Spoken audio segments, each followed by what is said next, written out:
चला लेंगे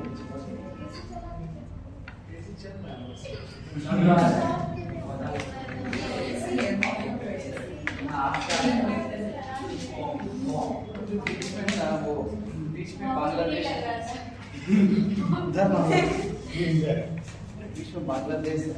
Bangladesh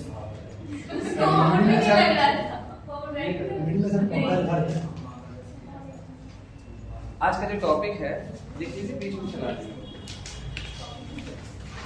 newly topic लिख लीजिएगा please, forest and grassland. Forest and grassland वो पूरा टॉपिक जो है ना वो क्लाइमेट से रिलेटेड। अंतिम में फिर आप पढ़िएगा क्लाइमेट प्लॉट्स में हुआ है उसका पीपीटी ये है। अच्छा उसको थोड़ा सा होल्ड कर दीजिए।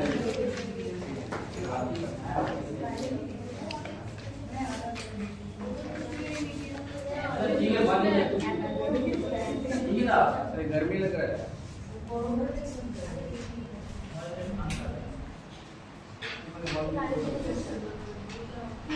आज का जो टॉपिक है लिखिएगा फॉरेस्ट और ग्रासलैंड। इससे पहले जो टॉपिक था प्लॉट्स, इसके बाद हम देख लेंगे। ठीक है, आज का टॉपिक आप फॉरेस्ट और ग्रासलैंड कर लीजिएगा। It's a part of natural vegetation of India. शुरू कर लीजिएगा फॉरेस्ट एंड ग्रासलैंड। ठीक है, ग्रासलैंड, यस।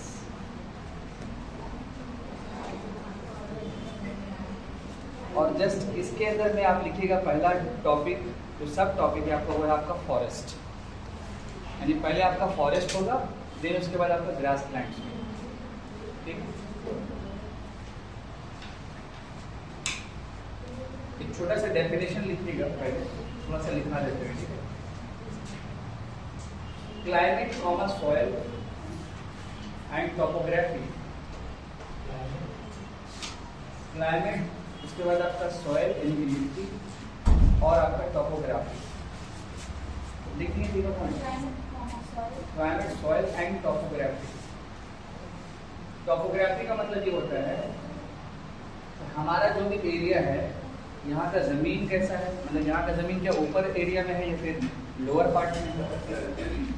फिर इसके साथ साथ क्या ये माउंटेनस एरिया है या फिर ये आइस वाला क्षेत्र है। टोपोग्राफी ही डिसाइड करता है कि आपके उस पार्टिकुलर जगहों पे किस तरह का आपका सॉइल होगा, वहाँ पर क्लाइमेट कैसा होगा, और वहाँ पर क्रॉप्स किस तरह से आप कर सकते हैं।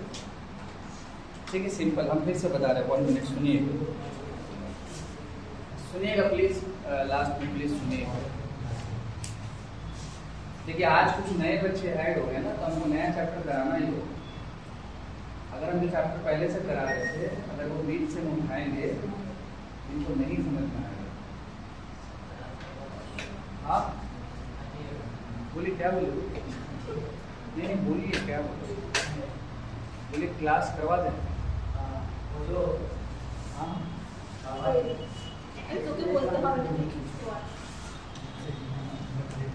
क्लास तो करा ही रहे हैं,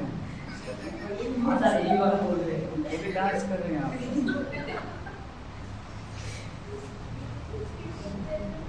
ये नया बच्चा लोग आ गया है तो उनको बोलना ही होगा ना, वरना आप ही का टॉपिक कंटिन्यू करेंगे, इनको कुछ नहीं समझ में आया।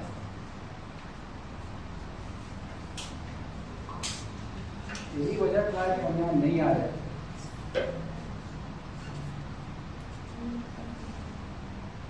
देखिए सुनिएगा, टोपोग्राफी का मतलब ये हो गया कि हमारा ये जो पार्टिकुलर एरिया है वहाँ पर लैंड का जो सिस्टम है ज़मीन का वो किस टाइप से, क्या हम लोग पहाड़ वाले क्षेत्र में रह रहे हैं यानी कि माउंटेनस एरिया में रह रहे हैं, या फिर मान लीजिए एक ऐसा एरिया जहाँ पर वैलीज है। वैलीज का मतलब ऐसे स्लोप वाला जो एरिया। अब आप जब बंगाल का टोपोग्राफी देखिएगा, वेस्ट बंगाल का, तो देखिए जब भी आप ज्योग्राफी पढ़िए तो मैप्स को हमेशा है ना साथ में रखिए, सिंपल आप। तो बंगाल के मैप्स को अगर आप देखिएगा तो ये आपका नॉर्थ है, इसके बाद आपका साउथ, ये आपका ईस्ट, ये आपका वेस्ट हो गया। आप जब भी देखिएगा कि जो दार्जिलिंग का क्षेत्र होता है ऊपर वाला, दार्जिलिंग, कूच बिहार या फिर आपका जलपाईगुड़ी, वहाँ पर थोड़ा देखिएगा मौसम ठंडा है। अच्छा, उसी तरह से अगर आप साउथ में चले जाइए, बिल्कुल नीचे बंगाल का साउथ में देखिए सुंदरबन का क्षेत्र आता है। उसके बाद आप चले जाइए पुरुलिया वाले साइड, यानी कि वेस्ट का जो साइड है पुरुलिया, बर्धमान डिस्ट्रिक्ट पुरुलिया जानते होंगे आप लोग। उसका क्षेत्र जो है ना, वहाँ पे मिनरल्स बहुत ज़्यादा है। तो भारत के अंदर जो बंगाल है वो एक खुद में एक कंट्री है, जहाँ पर डिफरेंट टाइप का टोपोग्राफी है, डिफरेंट टाइप्स का यहाँ पे क्लाइमेट है, डिफरेंट टाइप्स का यहाँ पर सॉइल है और डिफरेंट टाइप्स का यहाँ पे क्रॉप्स भी है। तो कोई भी आपका जब आप चैप्टर पढ़ते हैं ना, नेचुरल वेजिटेशन ऑफ इंडिया, और उसमें एक पार्ट होता है मान लीजिए फॉरेस्ट का, तो वो जो क्षेत्र है वो डिपेंड 3 बातों पे ज़्यादा करता है। फॉरेस्ट, कोई भी एरिया का फॉरेस्ट, वो 3 चीज़ों पे डिपेंड करता है। पहला होता है वहाँ का टोपोग्राफी कैसा है, दूसरा होता है वहाँ की मिट्टी कैसी है, और तीसरा वहाँ का क्लाइमेटिक कंडीशंस क्या है। अब आप भारत का एक ऐसा एरिया है जो नॉर्थ ईस्टर्न स्टेट्स, जाना है, भारत का एक एरिया है जिसका नाम है आपका नॉर्थ ईस्टर्न स्टेट्स, है ना। और वहाँ पर आप देखिए कि मिजोरम, मेघालय, ऐसे करके बहुत सारे स्टेट्स आए ओवरऑल। हर पार्टिकुलर स्टेट्स का अलग अलग आपका टोपोग्राफी है। वहाँ पर सॉइल अलग है, वहाँ पे क्लाइमेट्स अलग है, वहाँ पे क्रॉप्स अलग अलग होता है, यानी कि डिफरेंट कैटेगरीज का है बेसिकली। मेरी बात यहाँ तक आप समझ पाए, सारे लोग समझ पाए। तो जब भी आप फॉरेस्ट के बारे में पढ़िएगा तो सबसे पहले ये सोच लीजिए कि आपके पेपर में इस टॉपिक से क्वेश्चन कैसे होंगे। पहला तो फॉरेस्ट से क्वेश्चन ये आता है कि हर साल मतलब 1 साल के अंदर 2 बार एक रिपोर्ट आता है, रिमेंबर।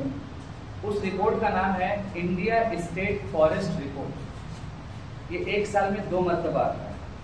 उस रिपोर्ट के अकॉर्डिंग ये कहा यह जाता है कि हमारे देश के अंदर अलग अलग जो भी स्टेट है, तो कौन सा वो पार्टिकुलर स्टेट है जिसमें सबसे ज़्यादा घना फॉरेस्ट एरिया है। एक पॉइंट ये हो गया, और सबसे कम कहाँ पे।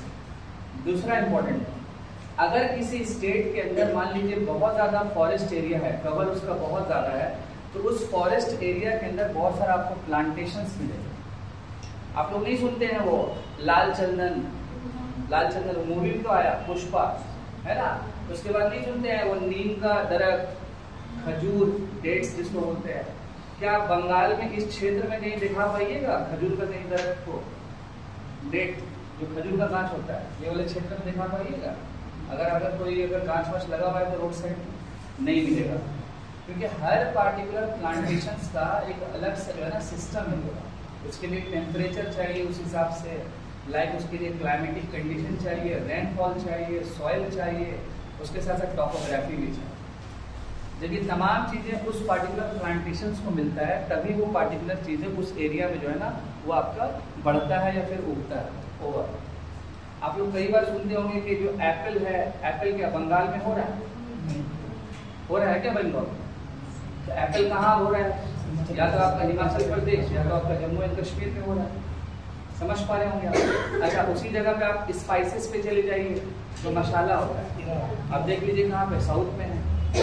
कॉटन में चले जाइए, देख लीजिए महाराष्ट्र, फिर वो जो बेल्ट है वहाँ पर चला जाए। तो हर पार्टिकुलर क्रॉप्स का एक अलग सा क्लाइमेटिक कंडीशन है। तो जब आप फॉरेस्ट नाम का भी टॉपिक सब पढ़िएगा तो इसको भी पढ़ने के लिए सबसे इम्पोर्टेंट है कि भारत के अंदर हमारे देश में कितने टाइप का ये फॉरेस्ट एरिया होता है और कितने टाइप का नेचुरल वेजिटेशन है हमारे देश में।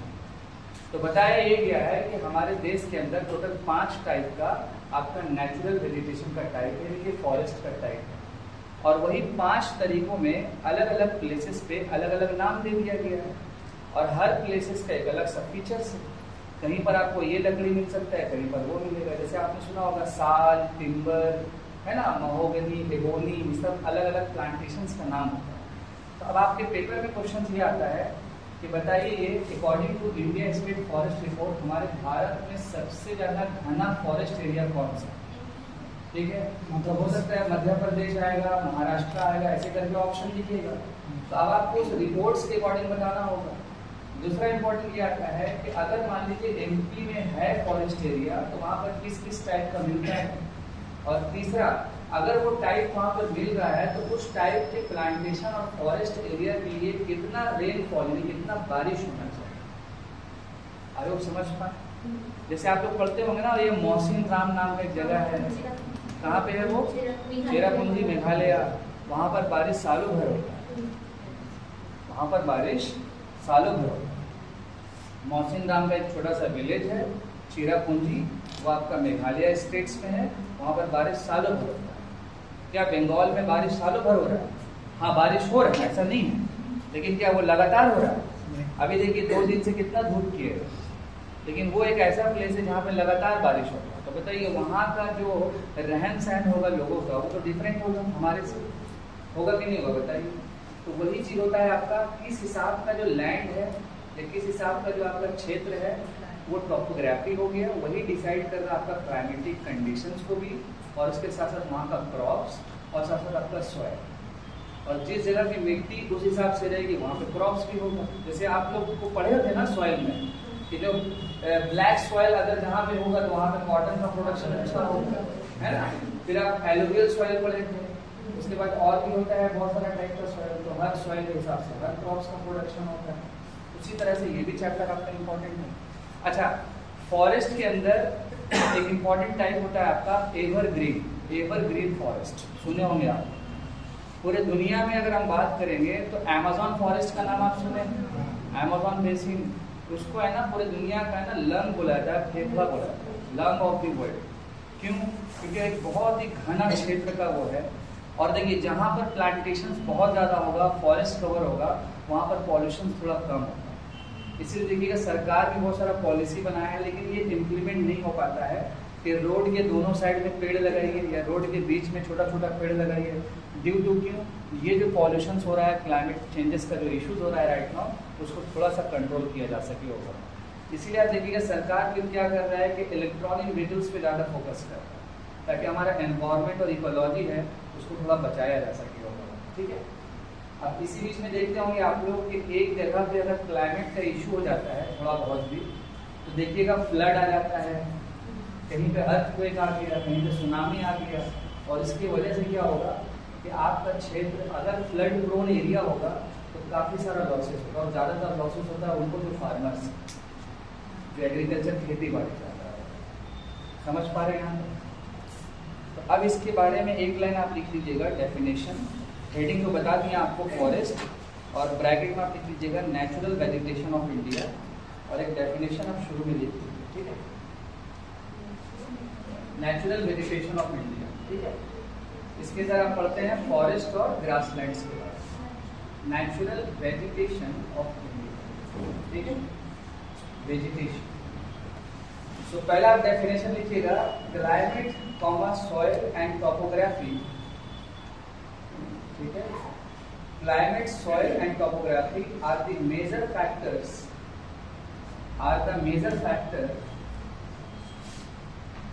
soil and topography are the major factor that influence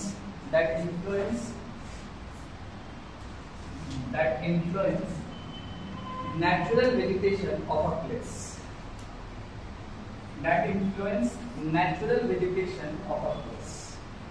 ठीक है, natural vegetation of a place, उस प्लेस का जो नेचुरल वेजिटेशन होगा वो ये बताएगा। ये 3 चीज इंपॉर्टेंट। इसके बाद एक और पॉइंट लिख लीजिए last, the main climatic factors are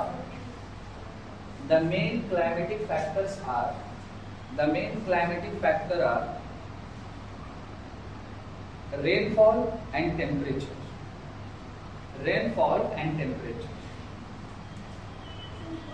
The main climatic factors are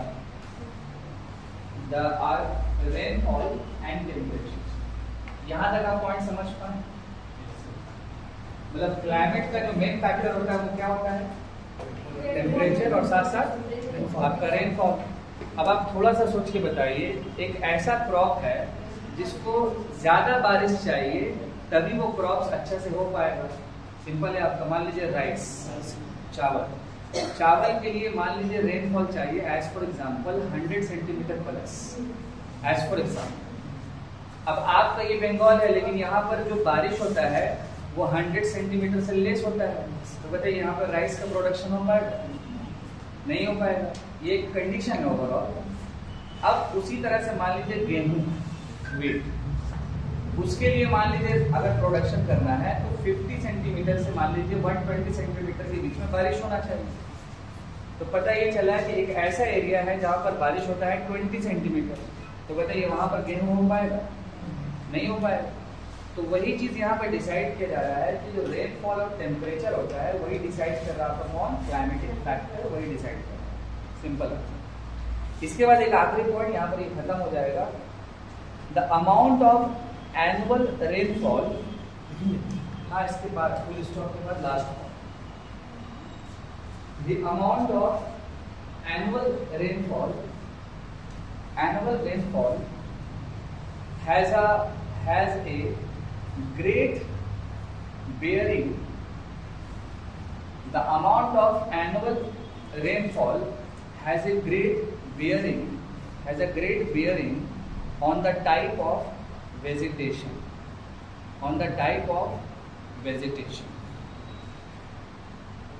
The amount of annual rainfall has a great bearing on the type of vegetation. यानी जितना अच्छा रेनफॉल होगा वही डिसाइड करेगा कि उस पार्टिकुलर एरिया का नेचुरल वेजिटेशन क्या होगा, क्या वो घना क्षेत्र होगा या फिर सूखा होगा। जैसे आज फॉर एग्जांपल अगर आप मान लीजिए मध्य प्रदेश का आप नाम लिए, तो मध्य प्रदेश में फॉरेस्ट एरिया ज़्यादा है तभी तो आप नाम लिए। आपने राजस्थान का नाम नहीं लिया, आपने गुजरात का नाम भी नहीं लिया, और हमारा बंगाल वो मिडिल में आता है भी और नहीं भी। सिंपल है आपको। अब आप लिख लीजिएगा, एक छोटा सा टेबल बना लीजिएगा। एक साइड में आप लिखिएगा एनुअल रेनफॉल, ये एक साइड में हो जाएगा टेबल का, और इसके बगल में हो जाएगा आपका टाइप ऑफ वेजिटेशन। ठीक है, ये लिखिए। एक हो जाएगा आपका एनुअल रेनफॉल और एक हो जाएगा टाइप ऑफ वेजिटेशन।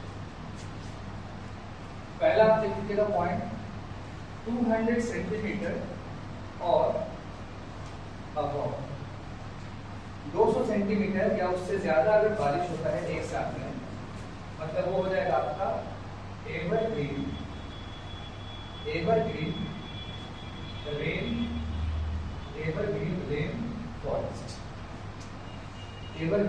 फॉरेस्ट। ठीक है, 200 सेंटीमीटर या फिर उससे ज्यादा अगर बारिश हुआ तो उसका टाइप हो जाएगा वेजिटेशन का क्या? आपका एवरग्रीन रेन फॉरेस्ट। ठीक है, सिंपल आपका। इसके बाद आपका सेकेंड नंबर पे हो जाएगा 100 सेंटीमीटर से लेकर 200 सेंटीमीटर के बीच में अगर होता है बारिश, तो ये हो जाएगा बेसिकली आपका मॉनसून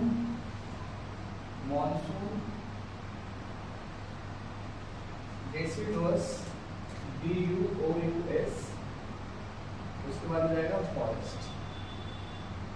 ठीक है, ये हो जाएगा सेकेंड टाइप इंपॉर्टेंट आपका। तीसरा आप देख सकते हैं 50 सेंटीमीटर से लेके आपका 100 सेंटीमीटर के बीच में अगर रहेगा तो ये हो जाएगा आपका ड्रायर डेसिडुअस, और एक और नाम लिख लीजिएगा ट्रॉपिकल सावन। ट्रॉपिकल सावन। चौथे नंबर पे लास्ट आप लिखिएगा कि 25 से अगर मान लीजिए 50 सेंटीमीटर का अगर बारिश होता है, ये हो जाएगा आपका सेमी एरिड, और पांचवें नंबर पे हो जाएगा आपका बिलो 25 सेंटीमीटर, और ये हो जाएगा आपका डेजर्ट। ये 5 आप इम्पोर्टेंट लिख लीजिए, और अलग अलग इसमें देखिए रेनफॉल का टाइप्स भी है।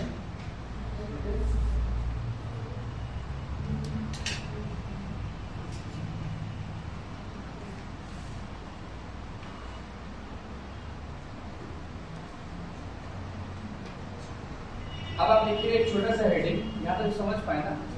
कुछ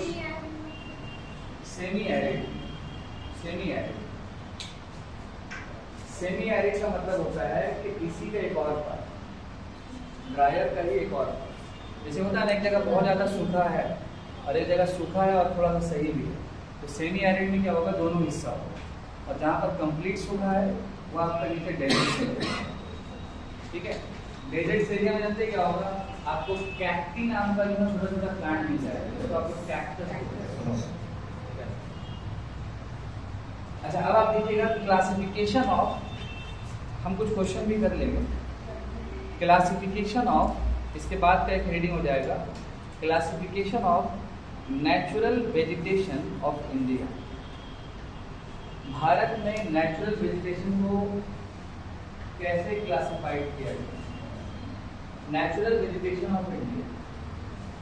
तो लिखिएगा इसके नीचे एक छोटा सा पॉइंट, और इसके नीचे एक छोटा सा पॉइंट लिखिएगा हेडिंग के बाद, it can be divided into 5 main types. It can be divided into 5 main type, ठीक है, 5 अलग अलग हिस्सों में डिवाइड किया गया। It can be divided into 5 main types, ठीक है, 5 मेन टाइप। तो अब जो इम्पोर्टेंट टाइप्स है, तो 1 नंबर का आप लिख लीजिएगा टाइप्स का, मॉइस्ट ट्रॉपिकल फॉरेस्ट। पहला लिख लीजिएगा आप लोग MOIST, tropical forest, MOIST tropical forest, ठीक है, मॉइस्ट ट्रॉपिकल फॉरेस्ट। सेकेंड आप लिखिएगा, second number type dry tropical forest, dry, ठीक है। तीसरा आप लिखिएगा सब ट्रॉपिकल फॉरेस्ट, सब ट्रॉपिकल फॉरेस्ट, सब SUB, सब ट्रॉपिकल फॉरेस्ट। फोर्थ नंबर पे लिखिएगा टेम्परेट फॉरेस्ट, टेम्परेट फॉरेस्ट, ठीक है, टेम्परेट फॉरेस्ट। और लास्ट में आप लिखिएगा alpine forest, ALPIN, alpine forest, ALPIN, alpine forest.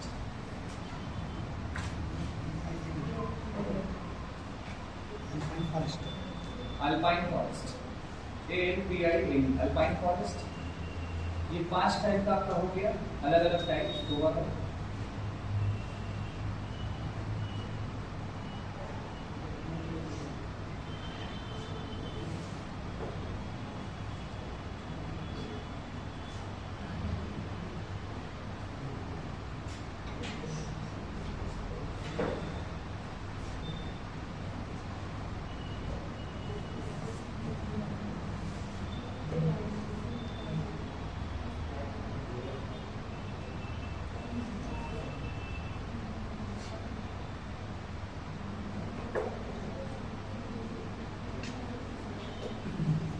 अच्छा, ये जो 5 आपका टाइप है, इसी के अंदर फर्दर 16 और सब टाइप होता है, 16, ठीक है।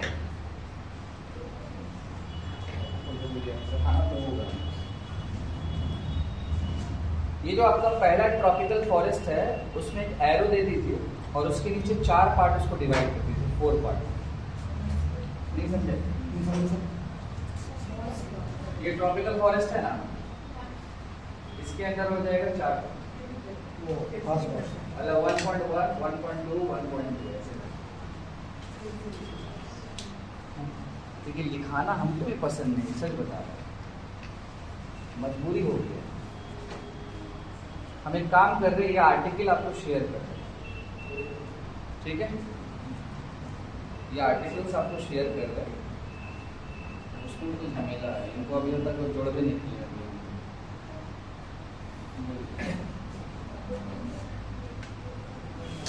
आज बार मैनेज कर ही लीजिए, लिख लीजिए आप, ठीक है। आप लोगों का थोड़ा हम करते हैं जुगाड़, कैसे इजी और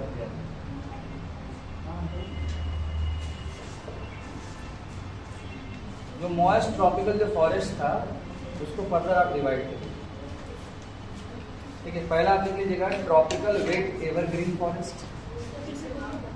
जो पहला आपका टाइप था उसके अंदर सब टाइप एक और लिख लीजिए, टोटल आपका सब टाइप उसके अंदर 4 होगा। पहला नाम आप लिख लीजिए, tropical wet, WET wet evergreen forest. ठीक है, tropical wet, WET wet evergreen forest. नहीं समझे बात?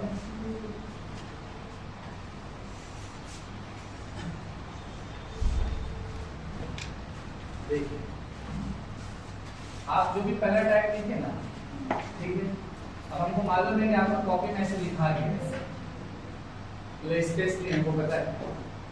अब आप क्या कीजिए, यही एक नंबर को यहाँ लिख दीजिए फिर से, और इसके नीचे ही 1.1, 1.2, 1.3, 1.4, मतलब ये इसका पार्ट है। आज वो समझ गया है,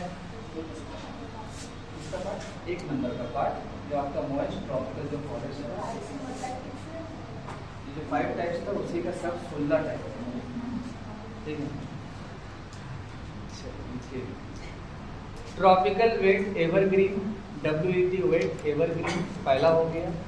उसके बाद देखिए ट्रॉपिकल सेमी एवरग्रीन, हम डिटेल्स नहीं लिख पाएंगे, हम सिर्फ ओवरव्यू लिखवा के आपका क्लास को थोड़ा देर। हाँ हाँ, नंबर बोले, दो नंबर हम बोले 1.2, यानी कि एक का जो सब टाइप है दो हम वो, ठीक है, सेमी एवरग्रीन, सेमी, ठीक है। तीसरा आप लिखिएगा ट्रॉपिकल मॉइस्ट डेसिडुअस,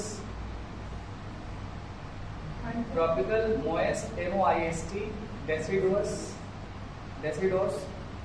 और लास्ट में आप लिखिएगा littoral, littoral, LITTORAL, littoral, LITTORAL,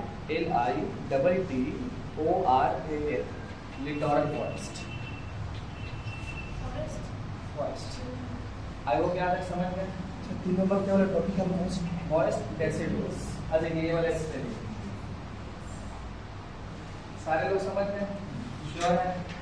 अब आप बताइए, नेचुरल वेजिटेशन का क्लासिफिकेशन कितना है? 5। और अभी जो एक पार्ट आपको बताया है उसके अंदर सब पार्ट है 4। सेकंड नंबर क्या बताया? सब ट्रॉपिकल, सॉरी ड्राई ट्रॉपिकल। अच्छा, ड्राई ट्रॉपिकल के अंदर फिर आपका 3, यानी कि 2.1, 2.2 और 2.3। समझ पाए? 2.1 में लिखिएगा पहला tropical dry evergreen, tropical dry evergreen. उसके बाद आप लिखिएगा 2.2 tropical dry deciduous, tropical dry deciduous. और उसके बाद ड्राई, ड्राई डेसिडुअस, अधिक ये वाला स्पेलिंग लिखा हुआ। और तीसरा आप लिखिएगा ट्रॉपिकल थॉर्न, THORN, थॉर्न। हाँ, बताएंगे आप सबका तो क्लासिफिकेशन बताना है नहीं, RN, N for nose, THORN, ठीक है, ये लिखिए यहाँ तक। इसके बाद जो तीसरा टाइप है आपका, वो क्या था आपका? सब ट्रॉपिकल। अब उसके अंदर भी 3 पार्ट, यानी कि 3.1, 3.2 और 3.3। ठीक है, ये हो जाएगा आपका 3 पार्ट।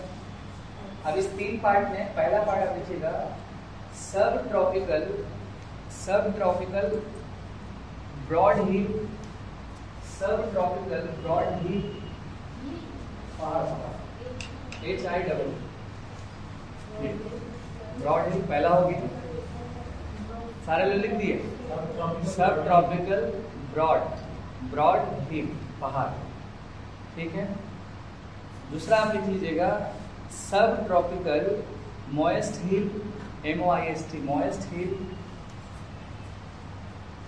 तीसरा आप लिख लीजिएगा sub tropical dry evergreen, sub tropical dry evergreen. ये हो गया तीसरे पार्ट का 3 सब पार्ट। यहाँ तक खत्म। कल इस पे एक PPT आएगा, हमको रात में बैठ के PPT बना, इस पे एक PPT आएगा आपका कल रात में 8 या 9 बजे तक आएगा।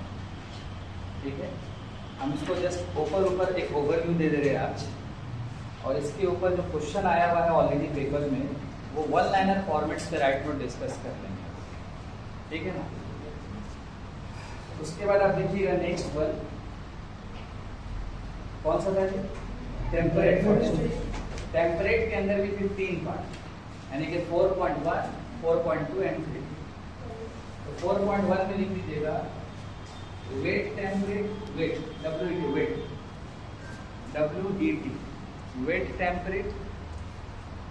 उसके बाद आप लिखिएगा Himalayan moist temperate, Himalayan moist temperate. और तीसरा आप लिखिएगा Himalayan dry temperate, Himalayan dry temperate. ये हो गया 3 पार्ट, ठीक है। और अब आखिरी जो था आपका अल्पाइन था, अल्पाइन के अंदर भी आपका 3 पार्ट, यानी कि 5.1, 5.2 और 5.2, ठीक है। अल्पाइन के अंदर भी तो पहला पॉइंट हो जाएगा सब अल्पाइन, सब हो जाएगा SUB। उसके बाद मॉइस्ट अल्पाइन, मॉइस्ट अल्पाइन, और थर्ड नंबर हो जाएगा आपका ड्राई अल्पाइन, सब अल्पाइन, मॉइस्ट अल्पाइन और ड्राई अल्पाइन। अब वहां पर ढूंढिए कि ट्रॉपिकल मॉइस्ट डेसिडुअस फॉरेस्ट कहां पे?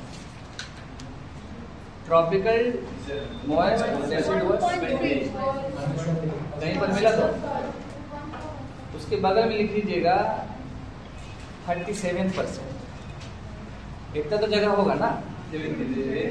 हाँ, नॉट रेनफॉल, रेनफॉल परसेंटेज में नहीं होता, वो सेंटीमीटर। 37% का मतलब ये हो गया कि भारत में सबसे ज्यादा अगर है तो इस टाइप का फॉरेस्ट आपका है। 37% का मतलब क्या हो गया कि हमारे देश के अंदर कितना एरिया ये कवर किए हुए, तो कितना एरिया है? 37%। क्लियर हो गया मामला। उसके बाद ढूंढिएगा ट्रॉपिकल ड्राई डेसिडुअस, कहीं पे है? वहां पे कर दीजिएगा 28%। हाँ, डेसिडुअस 28%।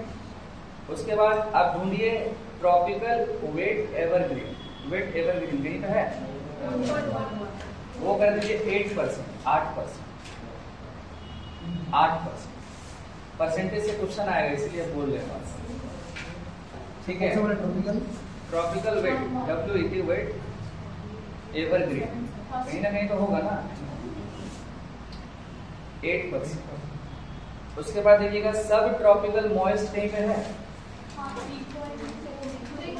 उसमें कर दीजिए 6%, सब ट्रॉपिकल मॉइस्ट में 6%। उसके बाद देखिए कहीं पे ट्रॉपिकल सेमी एवरग्रीन है क्या, ऐसा बोल करके सेमी बोल के, तो उसमें कर दीजिए 4%, ठीक है, 4%। बाकी जो बचा वो हो गया मिसलेनियस, गुजरात राजस्थान में मिल जाएगा, ठीक है। यहां तक स्टॉप कीजिएगा।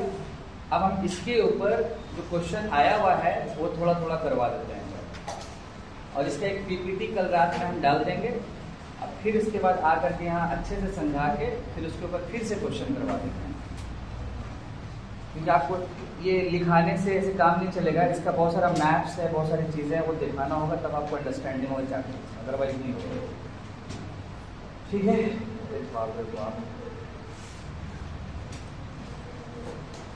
तुम्हें वो गर्मी परेशान कर रहा है,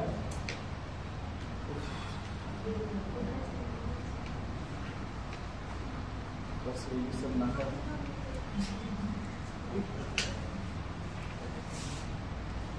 लिखिएगा क्वेश्चन प्लीज, 1 लाइनर लिखवाते हैं क्वेश्चन में, ज़्यादा डिटेल्स नहीं लिखवाएंगे इसमें।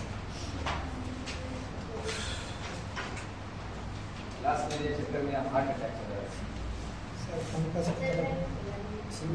हाँ, स्पीड कम कर तरह हाँ चला लेते हैं यार।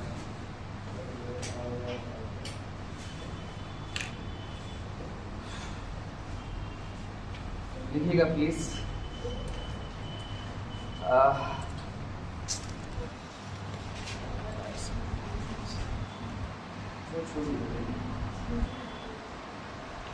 लिखिएगा विच वेजिटेशन, लिखिएगा विच वेजिटेशन कवर द कवर्स, ठीक है, कवर्स द, समझ लें, delta of the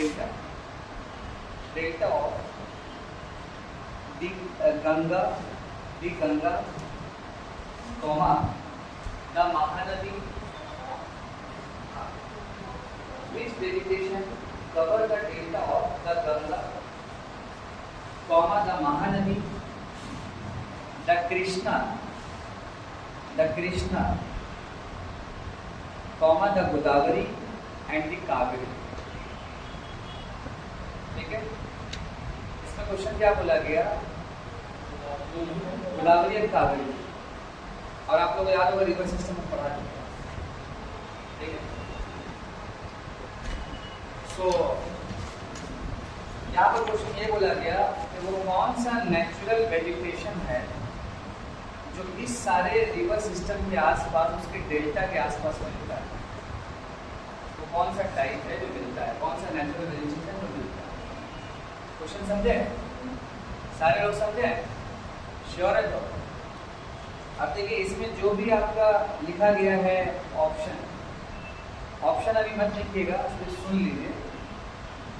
पहला बोला गया आपका माउंटेन फॉरेस्ट, MONTANE, माउंटेनी फॉरेस्ट। एक जगह पे नाम था माउंटेनी का, उसको हम स्किप कर दिए, जोड़ देंगे अभी हम आपके साथ। उसके बाद बोला गया है थॉर्न फॉरेस्ट, THORN, मैंने थॉर्न वाला लिखवाया। एक जगह बोला गया है ट्रॉपिकल डेसिडुअस फॉरेस्ट, और एक जगह पे बोला गया है मैंग्रोव फॉरेस्ट। अब सुनिएगा बात क्या है। क्वेश्चन में ये बोला गया आपसे, ये क्वेश्चन पूछा गया CHSL के, SSC CHSL का क्वेश्चन है। क्वेश्चन ये बोला गया कि वो कौन सा नेचुरल वेजिटेशन है जो रिवर सिस्टम पर जो डेल्टा होता है, डेल्टा मतलब जो कॉर्नर कंप्लीट, वहां पर वो प्रेजेंट होता है। तो देखिए, कभी कभी जो आंसर होता है वो कॉमन सेंस से भी होता है। अगर थोड़ा सा भी अंडरस्टैंडिंग होगा तो आप इस टाइप के क्वेश्चन को कर दीजिए। पहले आप ये सोचिए कि जो 4 ऑप्शन है, इसमें वो कौन सा आपको ऑप्शन लग रहा है जहाँ पर पानी वानी का ज़्यादा अवेलेबिलिटी आपको मिल पाएगा। तो पहले एक क्लिक होगा मैंग्रोव के पास। जो नए बच्चे जानते हैं मैंग्रोव क्या होता है? एनीवन? नहीं जानते हैं? रिवर्स के ऊपर जो पौधा आपका निकलता है ग्रीन कलर का टाइप का, और उसको हम लोग नॉर्मली अपने भाषा में जलकुंभी भी बोल देते हैं, तो चारों तरफ से फैला हुआ रहता है बेसिकली।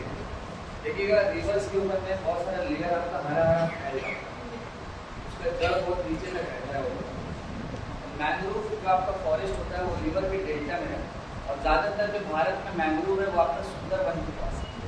सुंदरबन तो देखिए कहाँ पे है?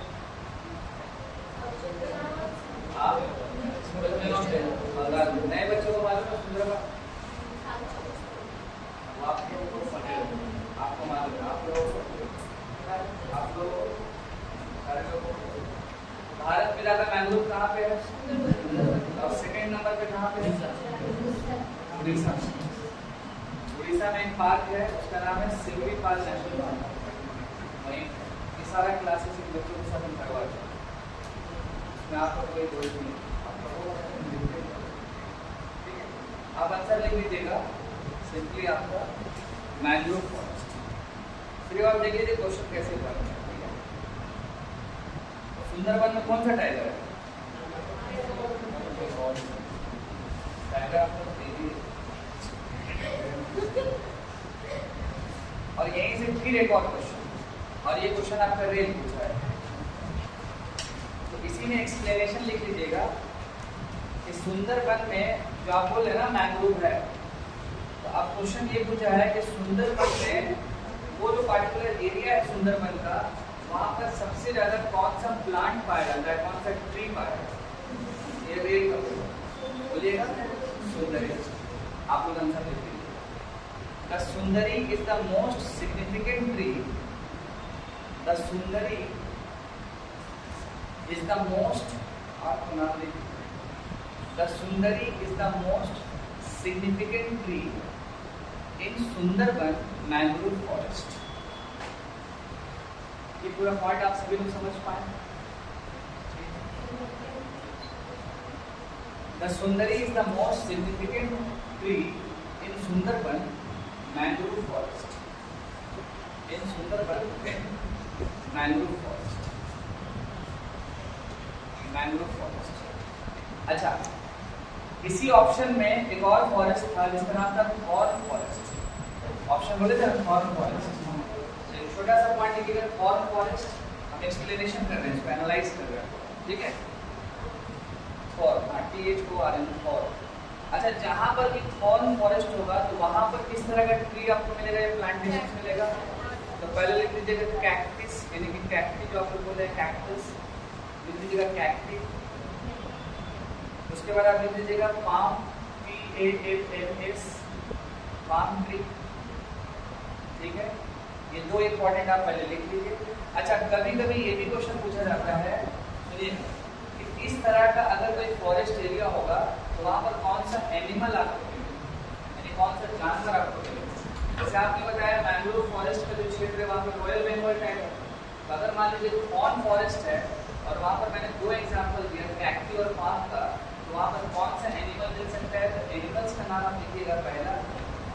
पहला लिखिएगा आप लोग कैमल्स, एनिमल का पहले लिखिएगा ऊंट, कैमल, कैमल, ठीक है, कैमल। उसके बाद लिखिएगा आप लोग फॉक्स, FOX, फॉक्स। उसके बाद लिखिएगा वोल्फ, WOLF, वोल्फ, लिखिए वोल्फ। और तीसरा आप लिखिएगा वाइल्ड ऐश, वाइल्ड ऐश, ठीक है, वाइल्ड ऐश, AWS, वाइल्ड ऐश। समझ पाए? समझ पाए तो? अच्छा, अंटार्कटिका में कौन सा मिलता है? कोई बेंगलुरु प्लान में दिलवा में रहेगा, कहाँ जाएगा? Climate conditions. अच्छा, लद्दाख में कौन सा है? देखिएगा बुफैलो जैसा एक रहता है, याक को बुला दीजिए, यहाँ को रहेगा। अभी कुर्दू गए कभी आप? वहाँ पर देखिएगा बहुत सारा टाइगर, उसमें से कुछ टाइगर मर गया। मोदी जी बीच में नाइजीरिया से 20 को लेके आया था, 20 में से 11 मर गया। क्यों मरा मालूम है? क्लाइमेट कंडीशंस तो है ही है, वो जितना कोई लाया ना वो लोग खाता है सब बीफ। अब हमारे देश में सेंटीमेंट हर्ट होगा ना, ऑब्वियस सी बात। अब उस पार्टिकुलर एनिमल को दे रहा था कुछ और, तो सुटेबल नहीं है उसके लिए। और क्लाइमेट तो बहुत बड़ा फैक्टर है, सब चलाएगा। कहाँ पे? तो अंबानी वाला, उसके ऊपर केस हो गया, अंदाजा के ऊपर केस हो गया। देखिए अब क्या होगा, बड़ा। इसके बाद आप लिखिएगा एक और एक्सप्लेनेशन में ट्रॉपिकल डेसिडुअस फॉरेस्ट, जो लिखा हुआ था ना, ऑप्शन हम बताएंगे। अच्छा, ये जो ट्रॉपिकल डेसिडुअस फॉरेस्ट है, इसमें लिख दीजिएगा इसका एक और नाम also known as the monsoon forest. Tropical deciduous जो फॉरेस्ट है, हम एक्सप्लेनेशन कर रहे हैं, क्वेश्चन रेडी है। Monsoon forest. अच्छा, यहाँ पर किस तरह का आपको ट्री मिलेगा? तो उसका नाम सिंपल लिख दीजिएगा टीक, TEAK, टीक। एक तरह का ट्री है, TEAK, टीक। ये सारा तरह आपको टीक, TEAK, टीक, ठीक है। अगला क्वेश्चन, नेक्स्ट क्वेश्चन लिखिएगा। दूसरा नंबर क्वेश्चन लिखिएगा, which of the following tree species, which of the following tree species, which of the following tree species is an example of deciduous vegetation in India? Which of the following tree species is an example of deciduous vegetation in India? ये question समझे? ये question समझे सारे लोग? वो कौन सा tree species का एग्जांपल है डेसिडुअस फॉरेस्ट? देखिए 4 ऑप्शन यहाँ पर दिया है। पहला दिया है बबूल, बबूल का पौधा होता है ना। उसके बाद बोला है साल, साल का भी ट्री होता है। उसके बाद बोला है देवदर, देवदर का भी होता है। और चौथा बोला है बैम्बू यानी बांस। 4 ऑप्शन आपको दिया है यहाँ पे। ये क्वेश्चन है रेलवे एनटीपीसी 2019, सिंपल। इसका राइट आंसर आप लिख लीजिएगा साल, SAL साल। राइट आंसर लिखिएगा साल, SAL साल। ये ट्री है, साल का ट्री, काफी फेमस है। साल का ट्री का साइंटिफिक जो नेम है लिखिएगा शौरिया रोबस्टा, शौरिया रोबस्टा, ये साइंटिफिक नेम है। शौरिया का स्पेलिंग हो जाएगा SHOREA,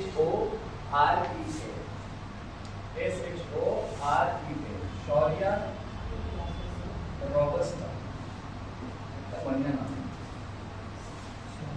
शौरिया रोबस्टा, किसी का नाम रखते हैं शौरिया रोबस्टा। और अभी रेल आज से 3 दिन पहले क्वेश्चन पूछा कि गेहूं का साइंटिफिक नेम क्या है, ऑस्ट्रेलिया, और एक लंबा नाम है। तो जब गेहूं पूछ लिया तो ऐसे 10 नाम और भी आपको याद रखना। देखो हिंट्स दे, गेहूं पूछा तो राइस हो जाएगा, पोटैटो भी हो जाएगा, ऐसे करके क्वेश्चन बनेगा।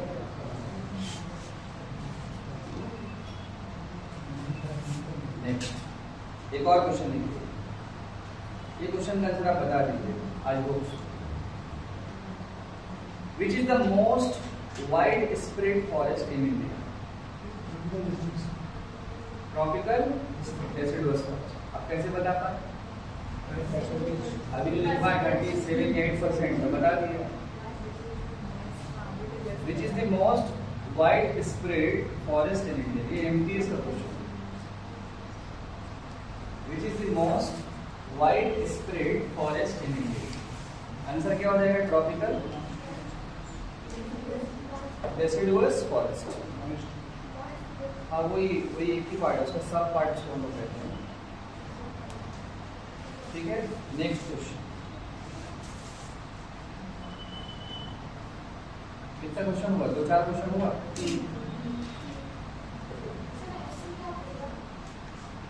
क्या बताया? Tropical deciduous forest. कितना? 3 हुआ। चौथा क्वेश्चन अगर ये कर लिया तो चौथा क्वेश्चन में हम आइडिया दे रहे कि चैप्टर पे क्वेश्चन कैसे हो। लेकिन फॉर SSC रिमेंबर, SSC के लिए अभी सिंपल क्वेश्चन नहीं रहेगा, उसमें और स्टेटमेंट रहेगा बड़ा। फॉर रेलवेज, रेलवे के लिए ऐसे बन सकते। तो SSC क्या करेगा कि 3 क्वेश्चन को मिला के एक क्वेश्चन बनाएगा। यानी अभी तक जो हम आपको बक्के 3 क्वेश्चन था उसको मिला के एक क्वेश्चन बनाएगा, क्योंकि उसका एग्जाम TCS नहीं ले रहा। अभी हम आप लोगों को बताएंगे। और आने वाले दिनों में जो प्रोटेस्ट चल रहा है, ये जो चल रहा है, ये प्रोटेस्ट हो गया खत्म। प्रोटेस्ट हो गया खत्म और अपने में टीचर लड़ लिया TRP के लिए। अब बच्चा गया भाड़ना,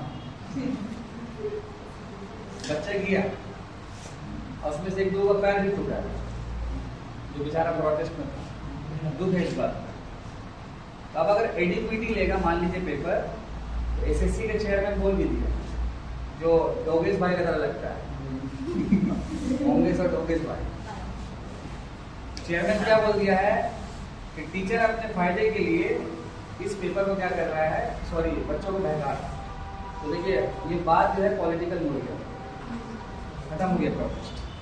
तो इसीलिए जो बच्चे SSC कर रहे हैं, अब आप जो पढ़िएगा वो बिल्कुल डिटेल्स में पढ़िएगा, शॉर्ट्स क्वेश्चन अब नहीं आएगा इसमें।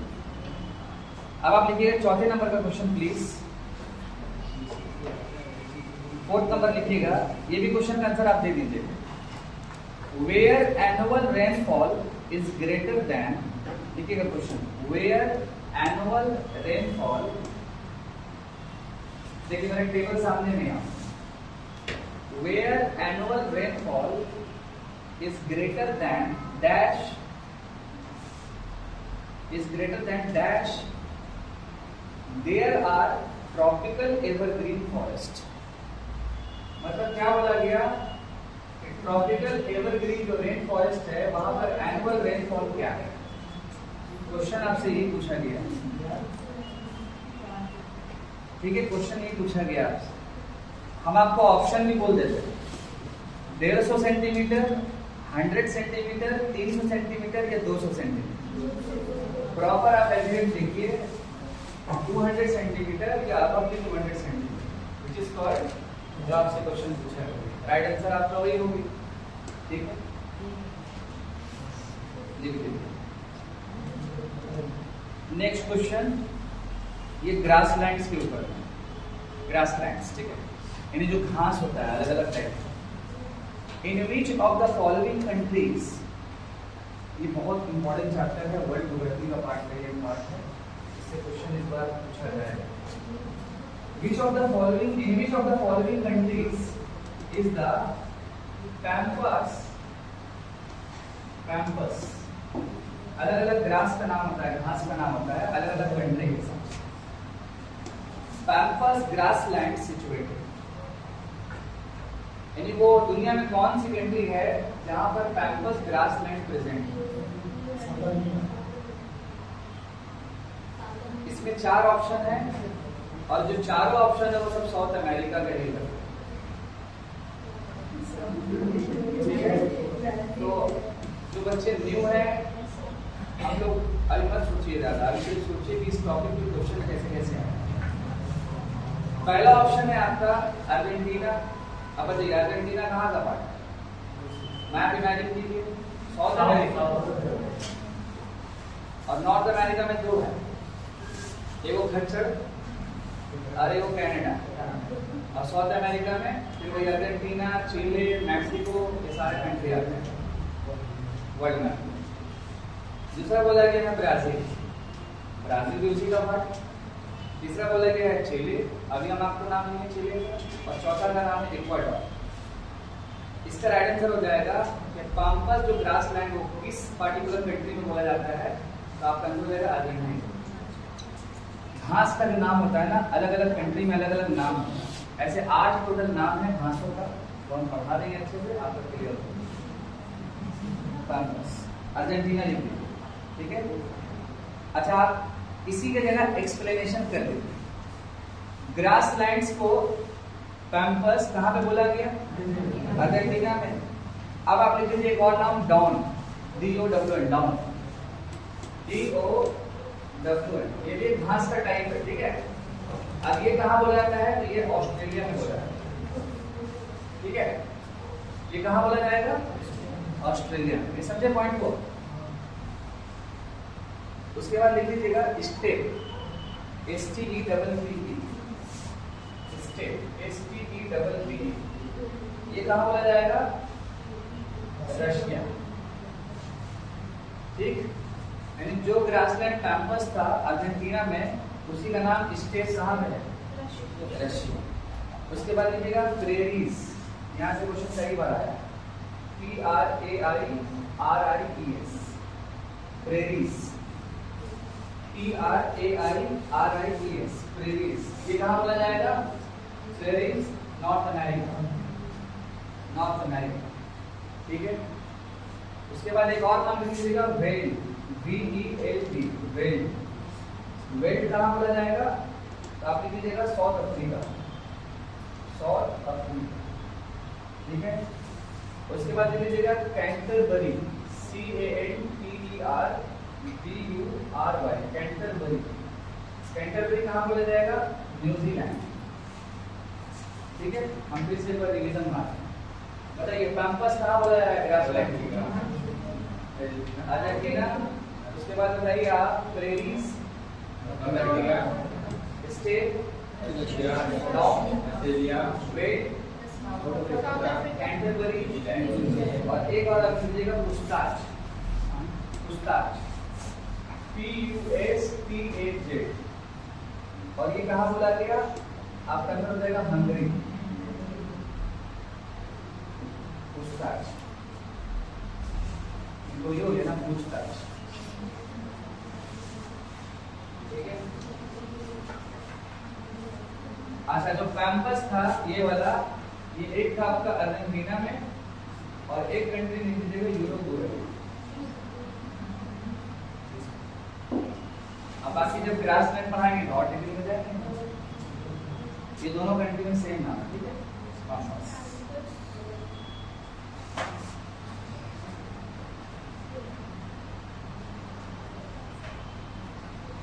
चार क्वेश्चन हो गया, चार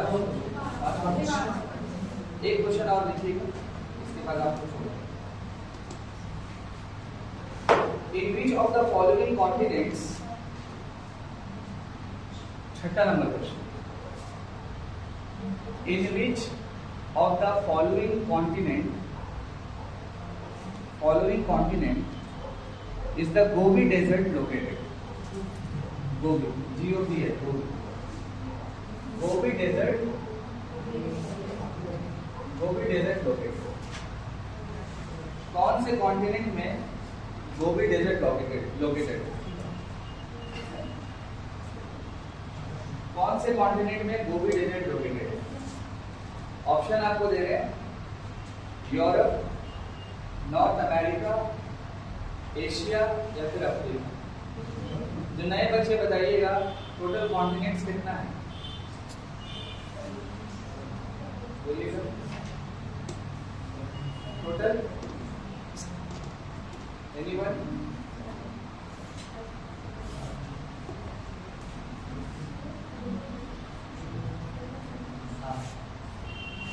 बोलिएगा, ऑप्शन दे दे क्या? वीडियो वाला नहीं है। 5, 7, 10 या फिर 8? श्योर है? ओशियन कितना है? ओशियन श्योर है? कौन सा है बताइए? एशिया, अफ्रीका, यूरोप,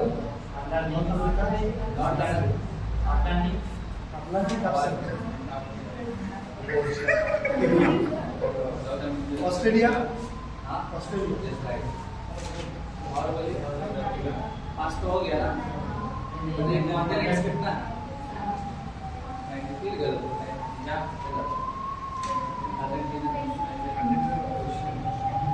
ओशियन कितना है टोटल? कॉन्टिनेंट्स कितना है?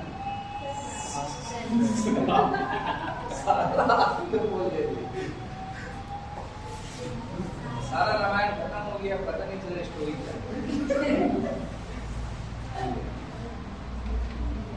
हम नए बच्चों को बिल्कुल दोष नहीं देते, उनको फर्स्ट क्लास है, वो भी रैंडम क्लास। भैया मेरा Asia, Africa, Europe, north America, simple है आपका। और एक आपका ऑस्ट्रेलिया चले जाए। अब ये जो आपका ओशियन वाला मामला है वो अलग सा होता है। ओशियन में आपको क्या बोलते हैं? Pacific ocean, Atlantic ocean, Indian ocean, south Pacific ocean और एक लास्ट में अंटार्कटिका। तो कितना हुआ इस हिसाब से? 5। कंटिनेंट कितना हो गया? 7। तो आप लोग अभी 5, कभी 7, कभी 5 आप ही लोग करेंगे। जबकि आप ओशियन सुनिएगा, जब भी आप ओशियन याद करिएगा उसका शॉर्टकट होता है पैसा। ओशियन याद करने का शॉर्टकट है पैसा। देख लीजिए आप, पैसिफिक, अटलांटिक, इंडियन, साउथ और अंटार्कटिका लास्ट में हो गया, तो इसको पैसा। तो कंफ्यूजन नहीं होना, ये तो बिल्कुल 6th क्लास का क्वेश्चन है।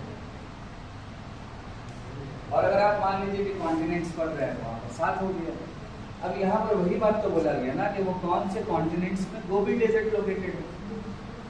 अब डेजर्ट एरिया कौन सा होता है? जो राजस्थान का एरिया, सूखा एरिया जो कॉन्टिनेंट है। भारत में सबसे ज्यादा और सबसे बड़ा कौन सा एरिया आपका? राजस्थान है। और थोड़ा बहुत आपको गुजरात मिल जाएगा। अब यहाँ पर ये पूछा गया कि वो कौन से कॉन्टिनेंट्स में, तो आपका सिंपल आंसर हो जाएगा एशिया। एशिया हो जाएगा, ठीक है। अब अगर आपको बोल देगा, जैसे मान लीजिए अगर हम और आप अगर राजस्थान जाएंगे और वो बालू वाला क्षेत्र जो है वहां चले जाएंगे, तो वहां पर गर्मी होगा क्या? अरे बहुत होगा गर्मी, होगा कि नहीं होगा बताइए। और आप फिर याद कीजिए, जो बच्चे लास्ट क्लास किए थे, मैंने बताया था कि सूरज का अगर रे पड़ता है तो सबसे ज्यादा रिफ्लेक्शन पॉइंट कहाँ पे होता है? सूरज का किरण अगर पड़ता है नीचे हमारे जमीन पे तो सबसे ज्यादा रिफ्लेक्शन पॉइंट जो स्नो है, आइस जो फ्रेश, वहां पर सबसे ज्यादा होगा। तो क्या सैंड में नहीं होगा, बालू में? अगर सूरज का किरण पड़ेगा तो बालू में अगर उसका रे पड़ा तो बताइए वहां पर गर्मी होता है कि ठंडा होता है? तो अब अगर आपसे क्वेश्चन ये पूछ लेगा कि जो गोबी डेजर्ट है वो तो आप बता दिए कॉन्टिनेंट्स, कौन सा बताया? एशिया। बट अगर आपसे पूछ लेगा गोबी डेजर्ट जो है वो हॉट है या फिर कोल्ड है, समझे बात? तो 99% बोल देगा क्या वो तो गर्मी वाला एरिया हो सकता है, यानी कि हॉट डेजर्ट्स, यही बोलिएगा ना? ऐसा रात में तो ठंड हो जाएगा। यस, लेकिन इसका जो राइट आंसर है वो आपका कोल्ड डेजर्ट्स। उसके बगल में एक पॉइंट और भी ऐड करेंगे, बाकी हम इसको विस्तार से डिटेल्स में डिस्कस करेंगे तो अपन समझ जाएंगे। ठीक है, हम लोग गोबी डेजर्ट्स के आपका कोल्ड डेजर्ट्स।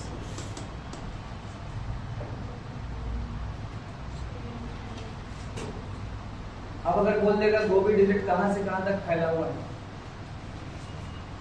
कहां से कहां तक है, तो आपका आंसर लिखिएगा Mongolia and China. Mongolia and China. अब आप हमसे मत पूछिएगा चाइना कहां।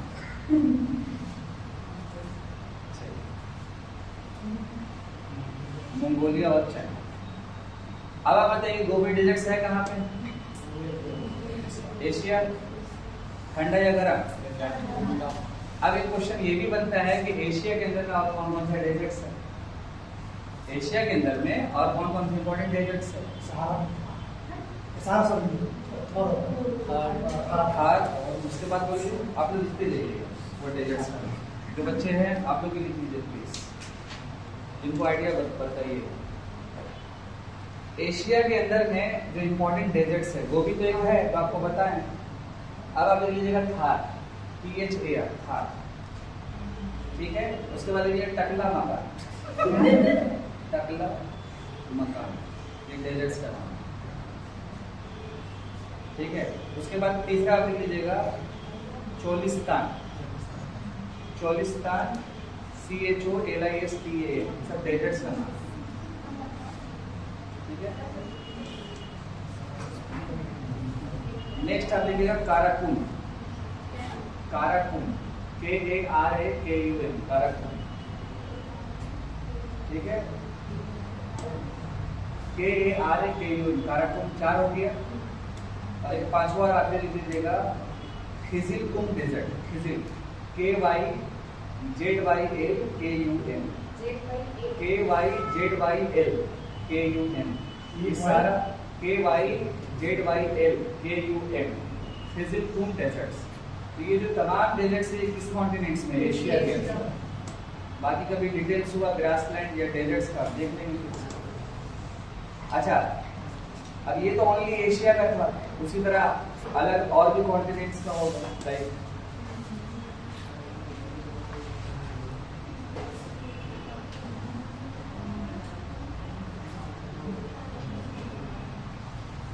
एक लास्ट क्वेश्चन, इसके बाद समाप्त, बस लास्ट क्वेश्चन नंबर 7 एक्सप्लेन कर लेना, खाली क्वेश्चन भी नहीं है। Where is the Amazon rainforest? Where is the Amazon rainforest? Rainforest, Amazon rainforest. Where it is located? Where is the Amazon rainforest? It is located. Where it is located? Amazon rainforest कहाँ पे located? Option दे दें? Asia, north America, south America या फिर Africa? Right answer हो जाएगा south America. South America, Brazil. आज हम यहीं तक रखते हैं। ठीक है, हम आपको PPT का शेयर करते हैं स्टॉक। और अगर आप लोग मॉडर्न हिस्ट्री और फिर से बोले टेस्ट देना है,